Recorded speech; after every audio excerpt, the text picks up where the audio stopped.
L'œil de l'expert, c'est Roro. Bonjour Roro. Bonjour. Roro le costaud et pourtant ça roule. Romain Guérino, vous publiez aux éditions du Rocher et pourtant ça roule. Donc vous êtes bien connu des internautes d'Instagram puisque vous avez combien d'abonnés? 170 000, c'est ça, abonnés? Ouais, à peu près. J'ai une très jolie communauté. Ouais, c'est Alors, ça. votre histoire, elle est tragique et en même temps, c'est une vraie leçon. Vous avez 36 ans, pompier professionnel, et vous avez eu un accident de ski qui vous a laissé tétraplégique. Ouais, c'est exactement ça. Il y a maintenant 10 ans, un peu plus de 10 ans maintenant, depuis quelques jours. Oui, c'est quasiment jour pour jour. Hein. J'ai vu dans votre livre, c'était quasiment jour pour jour. C'était symbolique. Je voulais que ça sorte à cette période-là pour, entre guillemets, fêter mon axiversaire, voilà. Oui, vous appelez ça l'axiversaire. Alors, exactement. Ce que nous montre ce livre, c'est déjà changer notre regard sur le handicap, à montrer il peut y avoir une forme de résilience, même si c'est pas facile tous les jours. Hein, c'est ce que vous dites dans le livre. Et puis comment vous avez réussi à fédérer autour de vous, grâce à votre bonne humeur, grâce à votre humour, grâce à votre parler cash, un certain nombre de gens qui vous suivent et qui vous voient comme Roro aujourd'hui et non pas comme Roro le handicapé. C'est ça, exactement. J'ai essayé, en tout cas, ça s'est fait naturellement, en fait, tout simplement. J'ai pas programmé tout ça, ça m'est tombé dessus, comme je dis souvent. Hein. J'ai voulu parler du handisport au départ, ouais. Et puis finalement, du handisport, beaucoup de questions se sont posées sur le handicap. Et je me suis dit, tiens, c'est marrant, ça intéresse les gens. Et puis finalement, toi, avant ton accident, est-ce que tu étais au courant de tout ça? Pas du tout. Alors c'est bien beau tout le temps de dire aux gens, oui, mais vous connaissez rien, vous nous critiquez, vous jugez. Mais finalement, quand on connaît pas quelque chose, c'est pas facile. Et je me suis retrouvé dans cette position de pas connaître. Donc je me suis dit, go. Il y a quelque chose à faire, on va sensibiliser, on va faire de l'humour parce que tout simplement c'est ma façon de faire. J'ai toujours eu beaucoup d'humour, même avant mon accident, donc il était hors de question que ça change. Et puis voilà, et puis rire de tout, c'est important. Et qui de mieux placé que moi pour rire de mon handicap? Personne. Et puis comme ça évitait de stigmatiser le handicap. Il y a votre maman aussi qui participe à vos petites vidéos sur Instagram. Il y en a une qui est assez drôle que j'ai vue hier où elle vous dit dis donc, tu devrais lever le pied. Donc l'idée c'est de prendre aussi par la dérision un certain nombre de situations qui peuvent parfois être très très lourdes à vivre. Ouais, c'est tout à fait ça. En fait, on se rend pas compte, mais au quotidien, c'est vrai que c'est déjà arrivé que des gens me disent naturellement bonjour, ça roule, et ils se disent oh non, excuse-moi, ou ça marche, ou des choses comme ça. Et je leur dis mais c'est pas grave, ne changez pas votre langage parce que tout simplement cette expression ou ce mot va peut-être être désobligeant par rapport au handicap. Non, faut pas changer sa façon d'être, faut pas changer sa façon de parler.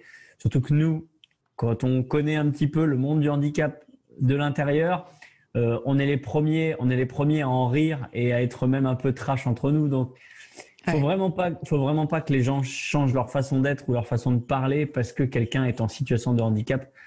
On est comme tout le monde. Voilà, on a juste cette petite particularité, effectivement. Ouais. Vous avez entendu, j'imagine, la polémique autour d'Éric Zemmour ce week-end sur le fait qu'il faille mettre les enfants handicapés dans d'autres établissements, qu'ils ralentissent les autres. Ça vous a fait réagir ? Ah oui, ça m'a fait réagir. J'ai réagi d'ailleurs. J'ai réagi. J'ai pas vu. C'est des propos que je trouve totalement j'ai envie de dire à l'image de ce monsieur, quoi. Il faut sortir des phrases pour faire parler de lui.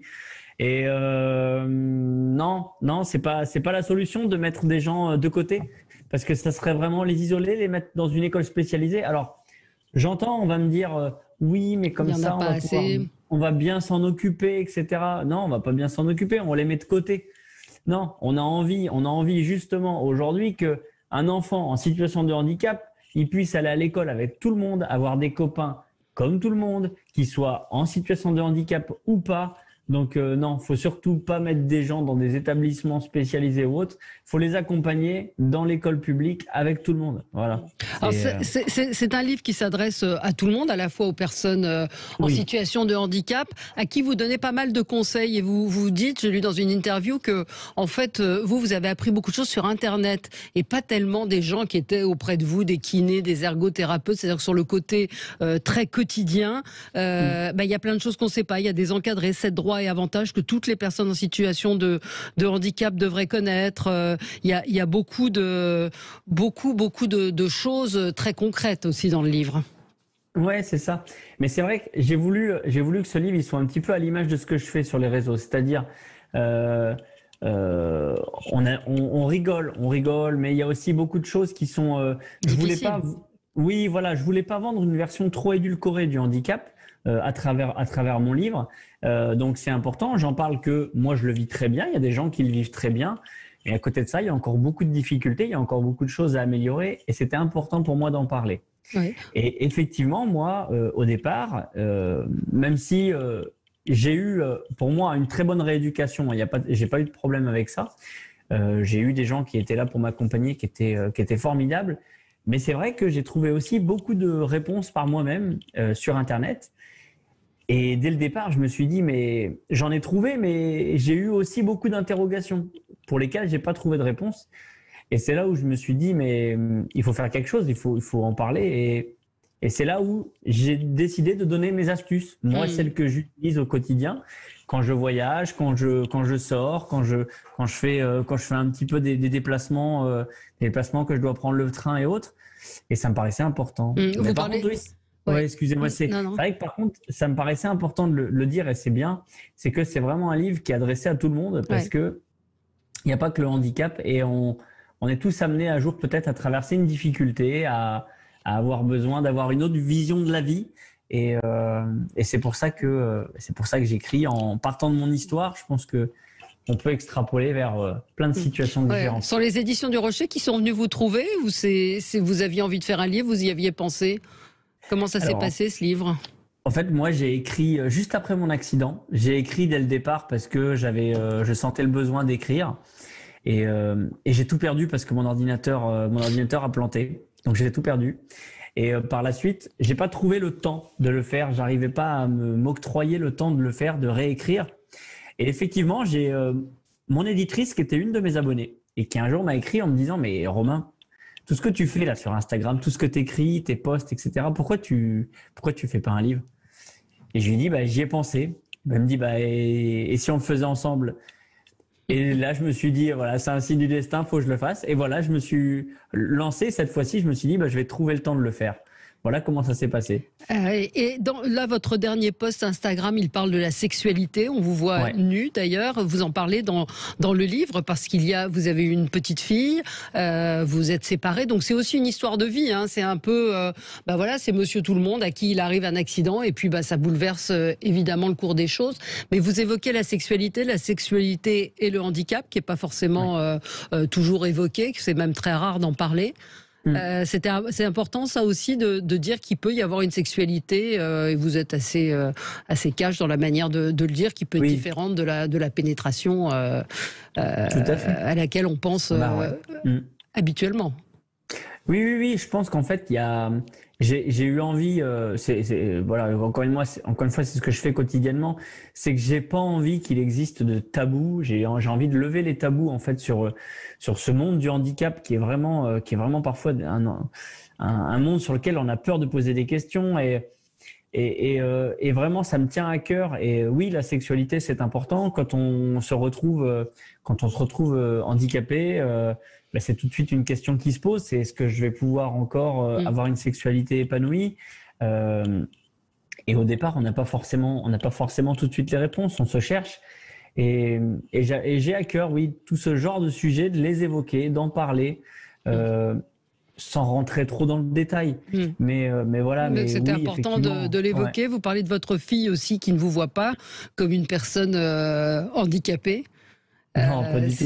C'est ça qui est drôle aussi, c'est que, enfin drôle, qui est étonnant, c'est qu'à partir du moment où elle a vécu avec vous comme ça, son regard, il est pas du tout le même que d'autres. À un moment, elle dit, d'ailleurs, vous le mettez en petit encadré, elle dit, si t'es pas gentil, mon papa il va te rouler dessus. Donc elle a su en faire quelque chose de positif, et c'est ça qui est, c'est ce que vous disent les gens d'ailleurs sur Instagram, dans vos posts et tout, c'est que vous leur redonnez de l'espoir, et puis votre joie de vivre, même s'il y a des moments encore une fois difficiles, elle est importante pour les autres. Ah oui, oui, clairement. Et c'est vrai que pour repartir de ma fille, c'est vrai que moi j'adore ce côté-là qu'elle a développé en fait. Elle m'a connu, effectivement, elle m'a toujours connu en fauteuil. Donc lorsqu'elle me voit debout, parce que ça m'arrive de me verticaliser avec un appareil, et c'est là où elle se dit, oh, ça fait bizarre de te voir debout. Elle c'est l'inverse en fait. C'est me voir debout, ça lui fait bizarre parce qu'elle m'a toujours connu comme ça. Et je pense qu'à partir du moment où on arrive, nous, en tant que parents, à s'accepter avec un handicap, une maladie, avec peu importe ce qu'on peut avoir, à ce moment-là, nos enfants peuvent aussi l'accepter. Parce que c'est difficile pour un enfant d'en rire ou d'être à l'aise avec ça à partir du moment où son parent, c'est un peu tabou, ou il le vit mal. Et c'est vrai que moi, ça m'a permis aussi d'accepter facilement, parce que je me suis rendu compte tout de suite que oui, si j'étais bien dans ma peau, même en étant sur mon fauteuil, elle pourrait que le vivre bien et l'accepter à l'école, parce que à l'école, si quelqu'un aujourd'hui essaye un petit peu de se moquer ou de lui dire, oh ton papa est en fauteuil, enfin très clairement elle s'en fout, hein. Ça lui passera au-dessus de la tête. Vous avez été approché par des marques, là aussi j'ai pu lire ça, c'est-à-dire qu'aujourd'hui il y a des marques qui vous ont demandé pas de les représenter, mais d'être un peu leur égérie. Ouais, ça, je trouve ça génial. Pour McDo, c'est ça. Il y a une petite séquence, j'ai vu avec McDo, où vous allez, comme c'est pas accessible, vous allez au drive-in, vous allez lancer Oui, alors ça c'était une petite vidéo humoristique, mais non, par contre, à côté de ça, oui. Alors, je vous rassure, hein, j'aurais pas fait une pub pour McDo pour vendre des Big Mac. Hein. Non. mais c'était un petit spot très très sympa sur la parentalité et les histoires du soir, voilà. Il y a des choses que j'aime bien comme ça, d'autres marques qui m'avaient abordé pour justement le sourire, l'optimisme, la positivité, et j'aime bien me dire que ces marques, qui sont des marques internationales, commence à se dire, tiens, on va pouvoir mettre une personne en situation de handicap, comme vous dites, en tant qu'égérie ou en tant que représentant de la marque. Ouais. Et je trouve que là, on avance. Ça me fait plaisir quand je vois qu'on arrive à nous solliciter là-dessus et qu'on n'est pas centré juste sur de la promotion pour quelque chose qui est lié au handicap. Et là, ça fait plaisir. Je trouve vraiment qu'on avance et ça fait du bien. Ouais, ça avance lentement, mais ça avance. Aujourd'hui, vous êtes vous travaillez toujours pour les pompiers, mais vous voyagez beaucoup. Vous allez tourner dans une série, c'est ça? Alors oui, je voyage beaucoup, effectivement. Je voyage plus qu'avant avant mon accident. C'est dingue, hein. C'est dingue, mais c'est un fait.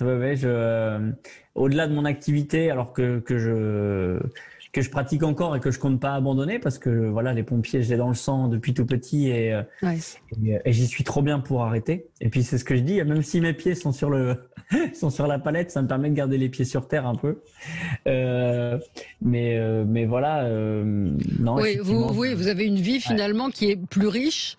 Avec, encore une fois, on le rappelle, faut pas dire que tout est facile, tout est joyeux, que vous avez vos moments de blues, mais que votre vie aujourd'hui, finalement, avec ce handicap, elle est beaucoup plus riche que celle que vous aviez avant. Oui, en fait, j'ai envie de dire que j'ai une vie plus épanouie et plus ouverte. C'est-à-dire qu'avant, j'étais un peu centré sur mon quotidien, sur ce que je faisais, que j'aimais bien, hein. C'est pas la question, j'aimais ce que je faisais, mais j'étais très centré dessus et peut-être pas ouvert à toutes les opportunités qui auraient pu s'ouvrir à moi. Et aujourd'hui, à contrario, en fait, je me refuse rien. Et j'ai pas envie de gâcher, j'ai pas envie de perdre du temps. En fait, voilà, j'estime que me dire, oh, je le ferai plus tard, ça fait plus partie de mon quotidien. Voilà, c'est plus partie. Maintenant, je croque la vie à pleines dents.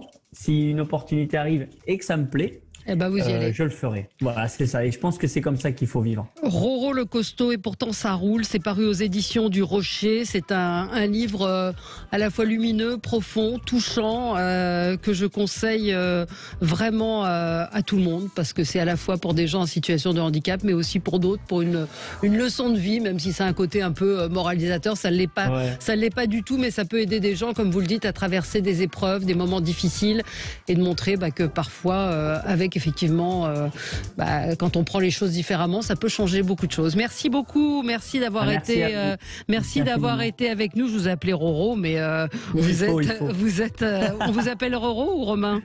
Tout le monde m'appelle Roro maintenant, même au travail, même mon chef m'appelle Roro. Ah voilà. Merci à vous, merci d'avoir été avec nous. Merci beaucoup, c'est très gentil. Merci, bonne journée.